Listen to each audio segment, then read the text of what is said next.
Hello everyone, this is Nidhi Dubey and it is my YouTube channel Conceptual Startup. In this video, I have explained about the topic People as Resource, which is given in the book of 9th class Social Science. So let's begin the video and I hope you will like the video and please don't forget to like and subscribe my channel. So this is the chapter 2nd of Economics, People as Resource. तो इसका introduction हम start करते हैं। तो जो people as a resource यहाँ पे दिया गया है, तो ये लोग बात कर रहे हैं जो एफर्ट है कि मतलब जो पॉपुलेशन को यहाँ पे एक्सप्लेन किया है कैसे जो पॉपुलेशन है as an asset for the economy rather than a liability. मतलब जो पॉपुलेशन है यहाँ पे जो पीपल एज अ रिसोर्स है, एक एफ़र्ट जो है वो एक्सप्लेन किया गया है कि पॉपुलेशन जो है कैसे एक एसेट की तरह होना चाहिए। मतलब जो लोगों एक ऐसी चीज़ समथिंग और समवन, मतलब लोग या फिर कोई भी चीज़ जो दूसरों के काम आ सके, तो वो कहलाती है एसेट। तो जो पॉपुलेशन है मतलब जो लोग हैं उनको एसेट की तरह होना चाहिए, ना कि लाइबिलिटी की तरह। लाइबिलिटी मतलब होता है बोझ होना। तो पॉपुलेशन जो है उस कंट्री की वो ना कि बोझ हो उस कंट्री पे, उसकी बजाय क्या होना चाहिए, एसेट होना चाहिए। मतलब इतनी एबिलिटी, इतनी कैपेबिलिटी होनी चाहिए वहाँ की पॉपुलेशन में कि जो इकोनॉमिक ग्रोथ हो रहा है उस कंट्री का वो बढ़ सके। तो जो पॉपुलेशन है वो ह्यूमन कैपिटल बनती है जब जो इन्वेस्टमेंट है हो रहा है किस फॉर्म में, एजुकेशन, ट्रेनिंग और मेडिकल केयर, इस फॉर्म में जो भी इन्वेस्टमेंट हो रहा है तो पॉपुलेशन जो है उसको एज अ ह्यूमन कैपिटल वो बन जाती है। तो ये जो ह्यूमन कैपिटल है ये एक स्टॉक होता है स्किल का, प्रोडक्टिव नॉलेज का, जो कि इसमें एम्बेडेड होती है। पीपल जो है एज अ रिसोर्स होते हैं, ये जो एक वे है ये रेफ़र करती है countries working people in terms of their existing productive skill and abilities.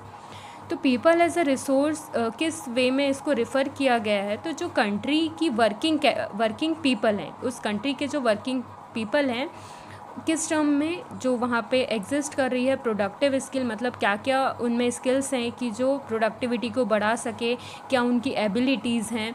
फिर जो पॉपुलेशन है वो ये प्रोडक्टिव एस्पेक्ट जो है इसको एम्फेसाइज करती है और जो एबिलिटी है वो कंट्रीब्यूट करती है ग्रॉस नेशनल प्रोडक्ट को क्रिएट करने में।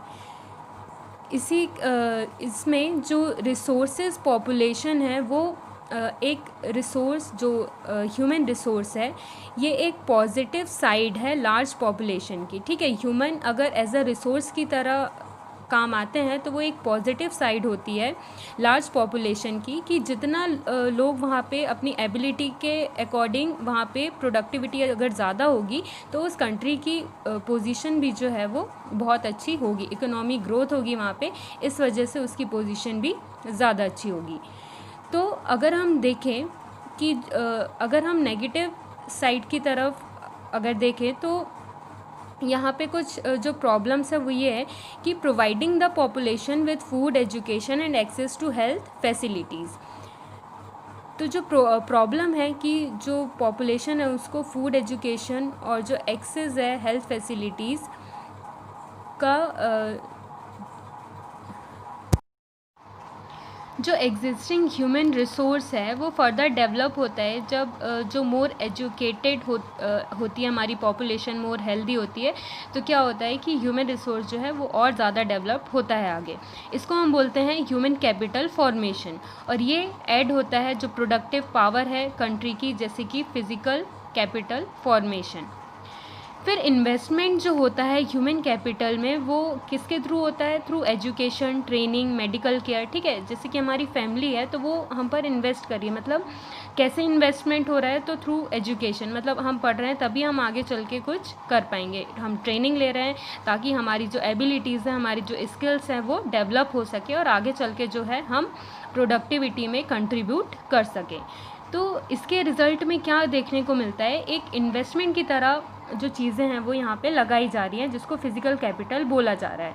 तो इसको हम ऐसे भी देख सकते हैं कि जो हायर इनकम अर्न होती है हायर प्रोडक्टिविटी से, और जो मोर एजुकेटेड और जो बेटर ट्रेंड पर्सन्स होते हैं और जो हायर प्रोडक्टिविटी है हेल्दियर पीपल की, ठीक है। अब यहाँ पे इन्वेस्टमेंट कैसे देखी गई है, अगर हम किसी चीज़ में इन्वेस्ट करें, अगर हम कोई कार या बस ले रहे हैं तो उसको हम क्या करेंगे, अगर उसको हम बुकिंग पे अगर भेजते हैं तो क्या होगा, हमने उस पर इन्वेस्ट किया और वापस रिज़ल्ट में हमको बेटर प्रोडक्टिविटी जो है वहाँ पे वो मिल रही है। तो ऐसे ही यहाँ पे इन्वेस्ट किया जाता है पीपल्स पे, और अगर उनको अच्छी एजुकेशन, ट्रेनिंग और हेल्थ उनकी अगर अच्छी है तो प्रोडक्टिविटी भी वहाँ पे हमको रिज़ल्ट में ज़्यादा अच्छी देखने को मिलती है। देन यहाँ पे एक दिया है कि इंडियाज़ ग्रीन रिवॉल्यूशन, ये क्या है, एक ड्रामेटिक एग्जाम्पल है। ग्रीन रिवॉल्यूशन के बारे में सभी ने पढ़ा होगा, हरित क्रांति के बारे में। तो ये एक ड्रामेटिक एग्जाम्पल है कि कैसे जो इनपुट है ग्रेटर नॉलेज का, जो कि फॉर्म में इम्प्रूव प्रोडक्शन टेक्नोलॉजीज़ के फॉर्म में, कैसे उसने प्रोडक्टिविटी जो है वहाँ पे इंक्रीज़ की थी, कैसे जो वहाँ पे टेक्नोलॉजीज़ का यूज़ किया गया था, न्यू जो सीड्स आए थे उनका यूज़ करके कैसे वहाँ पे प्रोडक्टिविटी बढ़ाई गई थी उस टाइम पे, अगर आप लोगों ने हिस्ट्री में पढ़ा हो तो ये बात करते हैं। तो इन्वेस्टमेंट जो है वो बहुत ज़्यादा ज़रूरी है। अगर हम इन्वेस्ट अच्छे से करेंगे तो रिज़ल्ट में प्रोडक्टिविटी जो है वो हमें ज़्यादा अच्छे से मिलेगी।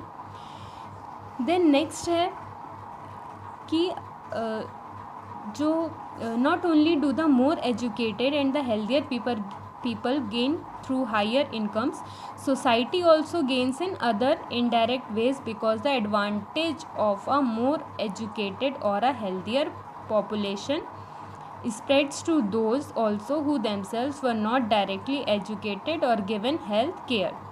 ठीक है, तो इस यहाँ बोला जा रहा है कि मोर ज़्यादा एजुकेटेड लोग ही या फिर हेल्दियर पीपल ही जो हैं वो हायर इनकम्स वहाँ पे नहीं गेन करते, सोसाइटी जो है वो भी गेन करती है इनडायरेक्ट वे से, जैसे कि वो एडवांटेज उठाती है एजुकेटेड और हेल्दियर पॉपुलेशन का। ठीक है, इनका एडवांटेज लेके ये लोग क्या करते हैं, वहाँ पे गेन करते हैं एडवांटेज। फिर जो ह्यूमन कैपिटल है वो एक वन वे सुपीरियर होता है अदर रिसोर्सेज से, जैसे कि लैंड और फिज़िकल कैपिटल से। मतलब अगर हमारे पास लैंड है और हमारे पास लेकिन वहाँ पे काम करने के लिए वर्कर्स ही नहीं है, मतलब कैपेबल वर्कर्स ही नहीं है, उनकी एबिलिटी ही नहीं है, तो कैसे वहाँ पे हम जो है अपनी प्रोडक्टिविटी को इंक्रीज़ कर पाएंगे। तो इसलिए ज़रूरी है कि हमें वहाँ पे दोनों ही चीज़ें ज़रूरी होती है, फिज़िकल कैपिटल और जो ह्यूमन कैपिटल है।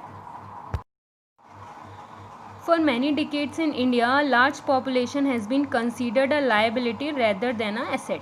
अब यहाँ पे बोला जा रहा है कि बहुत टाइम से जो इंडिया है, इंडिया की में जो इतनी लार्ज पॉपुलेशन है, ये कंसीडर की जाती है एज अ लाइबिलिटी। मतलब यहाँ के बहुत सारे लोग एजुकेटेड ना होने की वजह से, उनकी हेल्थ केयर अच्छी ना होने की वजह से क्या होता है, वो एज अ लाइबिलिटी उनको देखा जाता है। मतलब कि वो जब कुछ काम नहीं कर पा रहे हैं तो वो कंट्री में कुछ उनका कंट्रीब्यूशन नहीं है, तो वो एक तरीके से कंट्री में बोझ के जैसे वो रह रहे हैं। तो उनको एसेट में कन्वर्ट करने के लिए, मतलब वो काम काजी हो, उनको काम सिखाया जाए, ट्रेन किया जाए, ताकि वो जो ग्रोथ है, इकोनॉमिक ग्रोथ जो है कंट्री की, उसमें अपना कंट्रीब्यूशन दे सकें। बट जो लार्ज पॉपुलेशन है जिसमें जिसके ऊपर ये जो population need not be a burden for the economy, it can be turned into a productive asset by investment in human capital, for example by spending resources on education and health for all, training of industrial and agriculture workers in the use of modern technology, useful scientific researches and so on। तो क्या बोला जा रहा है यहाँ पे कि हम liabilities जो हैं उनको asset में कैसे convert कर सकते हैं, तो उन पर हम spend कर सकते हैं, जो स्पेंड कर सकते हैं थ्रू रिसोर्सेज, जैसे कि उनकी एजुकेशन पर, उनकी हेल्थ पर, इस पर स्पेंड करेंगे। जब गवर्नमेंट इन पर स्पेंड करेगी तो क्या होगा, वो ट्रेंड होंगे और वो जो ग्रोथ है, इकोनॉमिक ग्रोथ है, उसमें कंट्रीब्यूशन अपना दे सकेंगे, अपनी स्किल्स अच्छी करेंगे, एबिलिटीज़ बढ़ाएंगे, तो इससे क्या होगा कि वो उसमें पार्ट ले सकेंगे।